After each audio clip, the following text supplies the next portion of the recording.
has provided new information on the New Jersey drones, these UFO drones that we were seeing from November 18 on the northeastern part of the United States, and the drone phenomenon. Of course, every day recently, Stephen Greer has also come out claiming that there are reverse engineering projects that are not being disclosed to us, and that they have attained almost all the UFO back engineering that these UFO, extraterrestrial UFOs, have given us from crashes.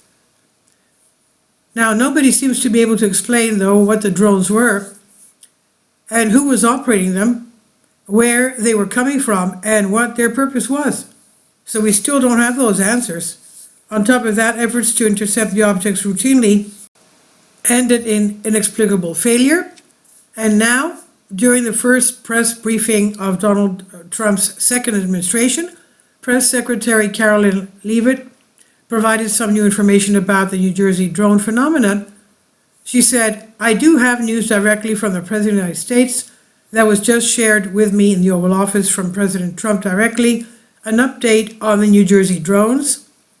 After research and study, the drones that were flying over New Jersey in large numbers were authorized to be flown by the FAA for research and various other reasons." Very strange that they were flown at night, isn't it?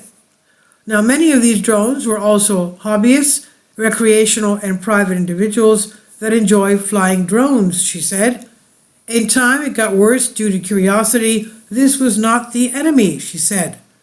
Trump had previously criticized his predecessor, Joe Biden, for not providing more information about the drones and vowed to release an update as soon as possible into his own presidency.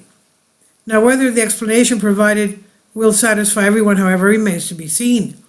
This is from ABC News on Unexplained Mysteries. Please leave your comments, and thank you for your support. Please support my Patreon account. The daily posts are 5 videos daily, and they are totally different from what I have on my YouTube channel. Thank you so much for your support, and that you find all my content so interesting. You'll find the Patreon account details in the description box below.